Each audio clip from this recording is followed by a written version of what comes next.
If our great-grandmothers or even our grandmothers could see how we sew and quilt, they'd be amazed with the convenience and the ease of sewing today. Recently, I took time to look through my collection of sewing books written between 1910 and 1940. I spent hours paging through the text. At times I was bemused with the techniques, and other times surprised at the similarities.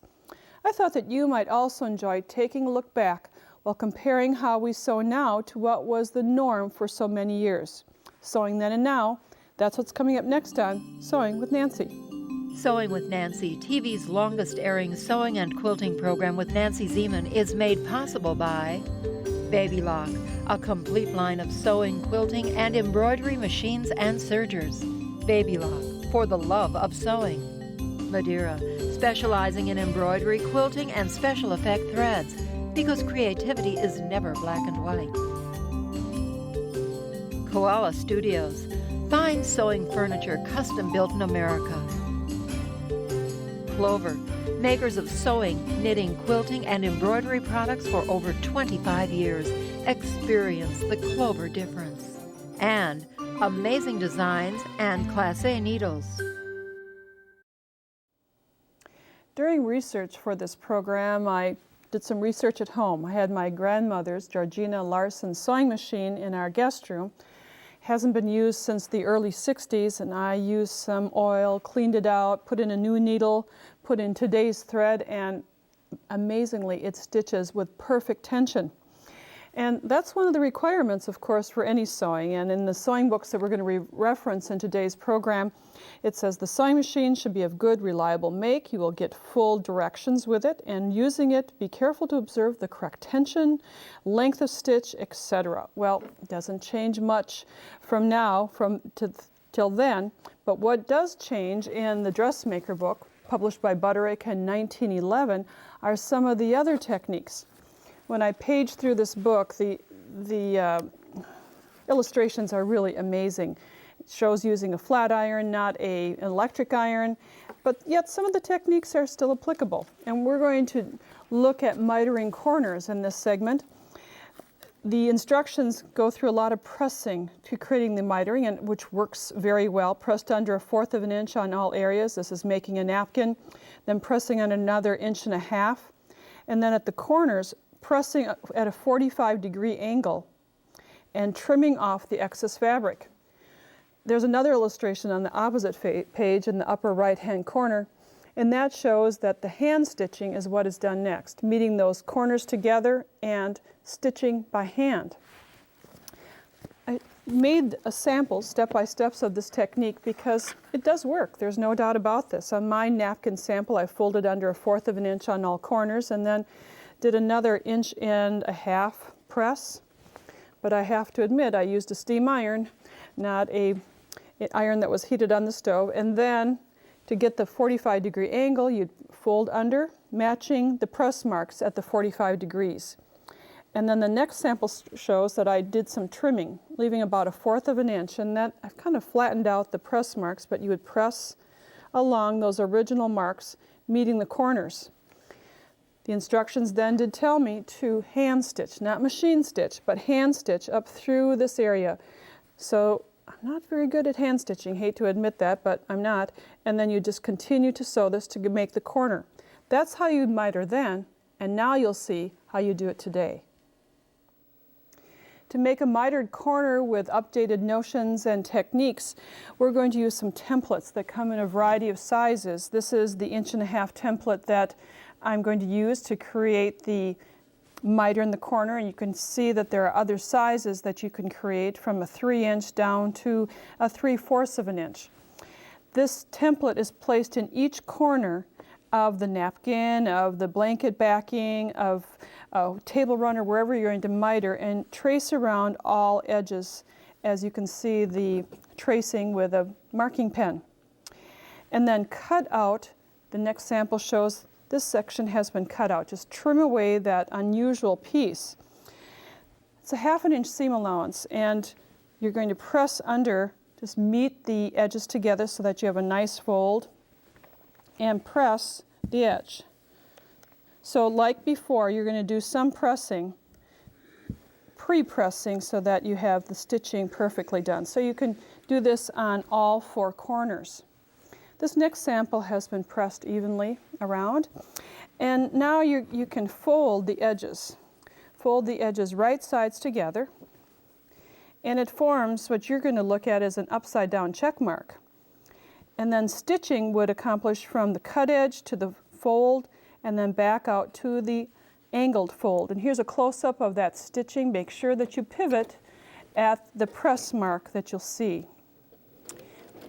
After doing the stitching, then one little clip that you'll need at each area, and you clip to that inner marking, just clip, and I'm just going to finger press this seam open. You could also press with your regular iron, and then turn this right side out. And as I turn it right side out, I'll encourage that along a little bit. You can see what's starting to happen. This has been stitched, the hem has been stitched perfectly, seam allowance, and now you'll need to do a final pressing. This last sample, 1¼ wide, really will be very easy once all 4 corners have been stitched to press that evenly in between. Now if you really want to make the backing of a blanket, a baby blanket, let's say, very large, this would be the backing, and this could be the border, and you would put the interior of the quilt in the area. So Mithering Corners has a lot of options for home decorating as well as for quilts. Piping is the next topic for Sewing Then and Now, and the book that I'm referencing is The Complete Book of Sewing. It was published in 1943 by the Greystone Press in New York City. The author, Constance Talbot. If you have any vintage books, whether they're sewing books or any other type of books, it's interesting to read the forewords or the introductions because times have changed just slightly since 1943. I found this interesting reading about Constance. It says, in her business career with overflowing hours of work, she has kept house and sewed successfully because she streamlined her routine to the shortest and quickest timing. Well, I guess we're hoping to do the same, streamline our sewing techniques. And in the day, I'm sure this was a streamlined technique, making the piping, but the instructions are limited. There's a little bit to leave to the imagination. Here's the copy on how to make a corded seam, or a pipe seam as I would call it today. The illustrations are nice. The first book that I have from the date that is in 2 colors, so you can kind of read the pictures. And using my grandmother's sewing machine, I tried out the technique. Just finding some cording and a bias strip of fabric. You're going to wrap the fabric around the cording. Still do the same today often, and then stitch along the edge. Now, this machine did not have a zipper foot with it, way before those were invented, and doesn't have a cording foot, so we have to stitch as a very small toe of the foot at the right side, so I'm stitching as close to as possible to the cording and matching the edges and kind of tucking everything to the side so that I can get very close, and there you go. And for a machine that really hasn't been used in about 50 years, this really did a nice job. And this is piping 1940 style. There are many advancements that have been made when sewing piping into a seam. First of all, to create the piping, rather than stitching the piping to the fabric, you can fuse it. Here's the cording wrapped with a fusible web, and it works ideal because you eliminate the first row stitching. And then to create the stitching, to sew it into the seam, there are cording foots, piping foots, or feet, probably be the better term, and you can see that it's hollowed out on the underside so that the piping portion just has a hollowed out area of which to glide. But first of all, let's do the pressing. Rather than stitching, as I just did on my grandmother's machine, I'm going to cut a length of bias strip about 1 3/8 inches. This will give me a finished 1/4 of an inch seam allowance, so 1 3/8 inches. And on my ironing surface, I would simply place on the wrong side the fusible piping. I'll start at one end and wrap it around, meeting the cut edges of the fabric. The fabric has been cut just a little bit wider than the piping so that I'm not going to get any webbing on my iron. So I just glide the iron along the edge and it's stitched, so to speak.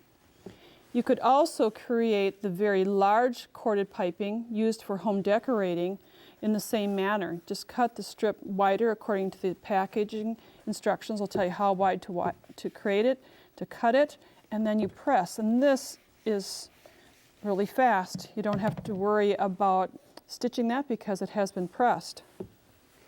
Then after it's been stitched, then set up your machine with the piping foot and place the needle to the to the right of the opening, which I have already done. And you'll see that in a minute. This will automatically give us a 1/4 of an inch seam allowance. If you look at this pressed piping, you can kind of see the indentation of where the piping is and the cut edge. And the distance between the edge and the piping area is a 1/4 of an inch. For a 1/4 of an inch seam, and I'm just going to do a sample, you'd place the piping on the right side of the fabric, and then you can pin or just finger pin, placing right sides together, adding the top layer. Now I do a little testing first of all to make certain that you have the needle coming down to the right side of the piping, but just sandwich the two in between and stitch. And it will go so quickly, just stitch along because the piping will guide in this area. And when you're finished and you open it up, a perfectly piped edge. A book published in 1943, Better Dressmaking, the author Ruth Wythe Spears by M. Morrow and Company, has a section on making pockets, 10 of them. Patch pockets is our next segment, and it has an interesting introduction to this segment on making 10 pockets. It states, even children adore a dress or a jacket or a suit with a pocket. The well-dressed man may have a total of some 20 pockets in his clothing, and some women may copy these mannish pockets with many original options. So we'll show you one of the options that was listed at that time, and it's just a basic patch pocket. Here are the instructions, and we'll kind of read the pictures just so that you can see that the instructions stated to cut a lining piece or self fabric. We're going to use lining in our sample. Meeting right sides together, sew around the edges, and then turn this pocket right side out, and then turn under the top hem facing and top stitch it to the outfit. Well, when you were limited to a straight stitch sewing machine with very limited notions, this was the best way to approach creating a patch pocket. Here's the sample I've created with a wool fabric and some lining, just cutting off the lining at the top of the pocket, sewing around the edges. Instructions didn't say, but you would need to do some trimming in here. It would get quite bulky if you didn't do this. And when you turn it right side out, you'll see here's the pocket and the smoothness that you can create. And then to do the final touches, you'd turn under the hem at the top and then top stitch this, pin it carefully, top stitch it to your garment. Not a bad way of making a patch pocket. A little bulky in some areas. So this is how it was instructed in 1943, and now you're going to see how we do it today. If you don't want to line your pocket, there are certainly options for a patch pocket to get the corners perfectly shaped. And I like to pre-press the entire pocket, and using a hem gauge, traditional hem gauge that we've used many times on Sewing with Nancy, just like to press the top of the pocket, get a nice straight edge, and then use a product that was initially designed to shape kimono sleeves. You can get that idea because you can see the various options for the corners. And I like this little wider pocket shape or curve, and then the clip part of the notion flips over the corner, and then you press the corners, just press them up. And what you'll find is that it gets a little warm, so you press it and then wait a couple seconds and then take off the clip. It was just a little warm. And then we go to the next corner and do the same thing. You can get the corners identically pressed because you're using the same template. After pressing the corners, then I usually continue to use the gauge and press the sides, and you do the same on the other side. I then would flip this onto the fashion garment and pin it into place, And you'll have all the press marks that will be so neatly shaped so you know exactly where to create that fold. This is a sample. It was an embroidery sample exactly, so I just continued to use it for the pocket sample, but I placed the pocket in this area and top stitched it into place. You can see it's a nice pocket, but sometimes the corners, this one is not as bulky as this one because now after you do the stitching, then you can go in the middle and then do the trimming after you've done the top stitching. So with pressing, stitching, and a little trimming, here's a new way of putting on a patch pocket. It's always been a goal of sewers and quilters to sew in a speedy way, efficient way. It was no different in 1938 when Sewing Simplified was written by Mary Brooks Picken. Amy Bjerkman was on our show a while ago during the Nancy's Corner segment. She did a history of Mary Brooks Picken, and this book was written in 1938 by Fawcett Publishing and has great photographs, great styles, and we're going to go to the back of the book, the 60-cent book, and look at some of the fashions that were noted at that time. Circular skirts and capes were discussed in this short paragraph, how to make all of these fashions, stylish poses as you can see of the skirt, and then also a smaller version of the cape can be created. And the instructions were listed basically in this little paragraph and this sketch. You were just instructed, if you were to read this during that time, to create a half circle and what size to create it and how large to make the opening. It gave you no guidance of how to make the half circle or the full circle if you'd like, but that's what we'll show you, how we do it a little faster now. But as long as we're looking at this book, I think it's important just to glance at some of these photos because I had an enjoyable time researching this program and seeing this.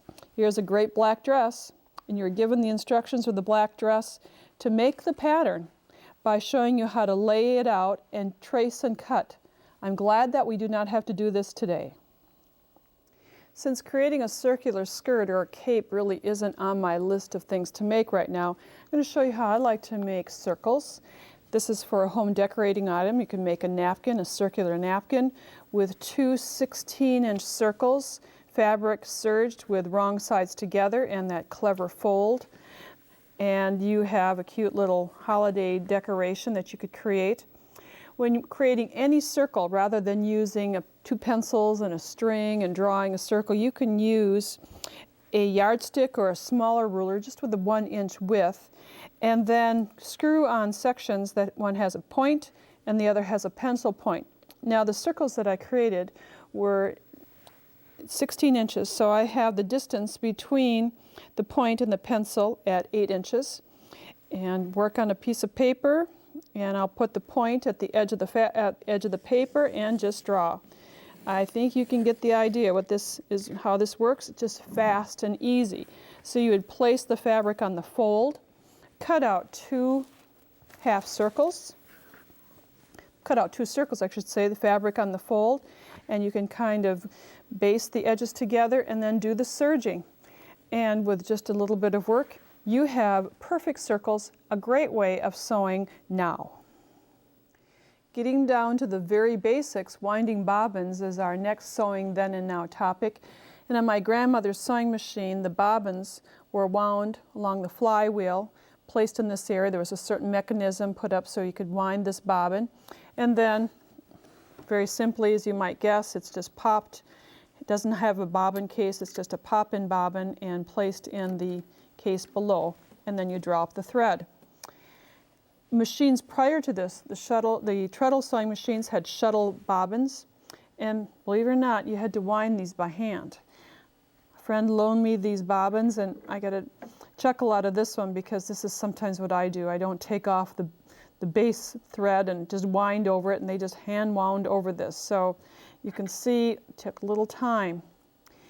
Now, many machines today have a separate bobbin winder so that you can sew and wind bobbins at the same time. And if you didn't have that available to you, you could get a portable bobbin winder.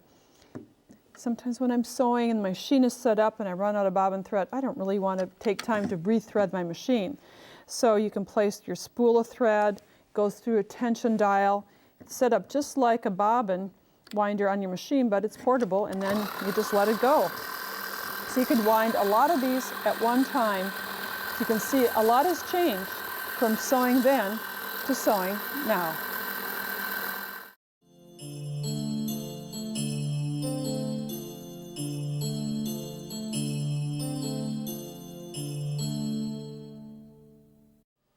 Reading books to children is one of my favorite pastimes. Just ask my nieces and nephews. Find a book that combines just the right words and beautiful illustration that portrays a true story with quilting as part of the message. Well, it had to be shared in this program. I'd like you to meet Kyra Hicks, quilt historian, children's book author, and the book we're going to talk about, A True Story, Martha Ann's Quilt for Queen Victoria. Thank you for having me, Nancy. You're welcome, Kyra. Now, many children's books are nice stories, cute tales, but this is that, plus it's true. It's a true story, and I think children will like it because it's about a girl, a young girl who had been a slave in East Tennessee, and her father purchased the family out of slavery, and they moved to Liberia on the west coast of Africa. Sure. And when Martha Ann was in Monrovia, she observed the west coast, the waters. She could see the British ship patrolling the waters. And what they were doing was trying to prevent slave catchers from coming on to shore and snatching them back to slavery. And so Martha Ann just wanted to thank Queen Victoria for sending the Navy. So at a young age, in the book I find out that Martha Ann planned this quilt. Yes, yes. So because she wanted to thank the Queen, everyone, her family, her friends, laughed at her because at that time, if you can imagine, the Queen Victoria was one of the most powerful and well-known individuals worldwide. It's kind of like saying, I'm going to go to Chicago and have lunch with Oprah. Yeah, right? But that was her goal, and it took her, believe it or not, 50 years to save enough money to go from Liberia to then go to England. And in her mind, she thought, I can't just go to England without taking a gift for the Queen. And so she stitched the quilt. And the quilt it was real? It's real. For a pattern, what she looked at, since she didn't have the magazines that we have today and the patterns that you provide, one of the things that she did was to look out on her farm, and she grew coffee trees. Sure. And so what her quilt is a coffee tree in full bloom. Oh, and here's a picture of the coffee trees. Yes, and that's her family. And what a beautiful illustrations. And Lee Fody, he's an illustrator in Canada, is the one who illustrated the book. And the words are just right, let's say, for a second or third grader to read to them. You know, you read to younger children a lot, but that age, they like to be read to as well. Yes, and it's a true story, and I think one of the things that I find wonderful is there was a young girl who had a dream, and even though it took her 50 years, she actually did, in fact, meet Queen Victoria. And she did not have an appointment with her. No, she didn't. In fact, she arrived, and the newspaper, she arrived in the port of Liverpool, and the newspapers were in competition. There was no Facebook, there was no YouTube videos and so forth, and CNN. And the newspapers wrote stories to say, is the Queen going to meet her? Is the Queen going to meet her? And in fact, Queen Victoria issued her an invitation to come to Windsor Castle and meet her. Can you imagine after 50 years to get an invitation from the Queen? How charming. And then you did write the current Queen to see if the quilt was there. I mean, I think that's a great detective story. I did, and I didn't get a letter from the Queen herself, but I got one from her ladies-in-waiting that said they, in fact, did not have the quilt still in possession within the royal collection. I'm still looking for it. Oh, but you did find that the quilt traveled. It did.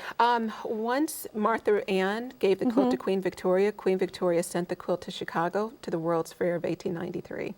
And so it was on display there, and it was seen by, can you imagine, thousands of people. This is such an inspiring story that you have taken this bit of history, put it down in print for children to read, for us to read to children, and as you say, it's more than a quilt story. It tells about goals. Yes, it does. And it gives them an exposure to 3 different countries. Well, Kyra, great detective work, great writing. My little nephew Andrew is going to be hearing about this story very soon. If you'd like to learn more about this story and about Kyra, you can go to sewingwithnancy.com. At the Nancy's Corner section under the 2400 series, you'll read a little bio about Kyra, link to her website, and then you too can read to your children, grandchildren, nieces and nephews this great story. Thank you for being with us and sharing these stories. Thank you so much for having me. You're welcome. And thank you for being with us during this two-part series on Sewing Then and Now. I hope you've enjoyed this, kind of a then and now with our little interview here as well. Thanks for joining me. Bye for now. Nancy has written a fully illustrated book entitled Nancy's Favorite 101 Notions that serves as the reference for this two-part series. It's $15.99 plus shipping and handling. To order the book, call 800-336-8373 or visit our website at sewingwithnancy.com/2425. Order item number Z3765. Nancy's Favorite 101 Notions. Credit card orders only. To pay by check or money order, call the number on the screen for details. Visit Nancy's website at sewingwithnancy.com for more information on this program. Sewing with Nancy, TV's longest-airing sewing and quilting program with Nancy Zieman, has been brought to you by Baby Lock, Madeira Threads, Koala Studios, Clover, Amazing Designs, and Classe Needles. Closed captioning funding provided by Rowenta.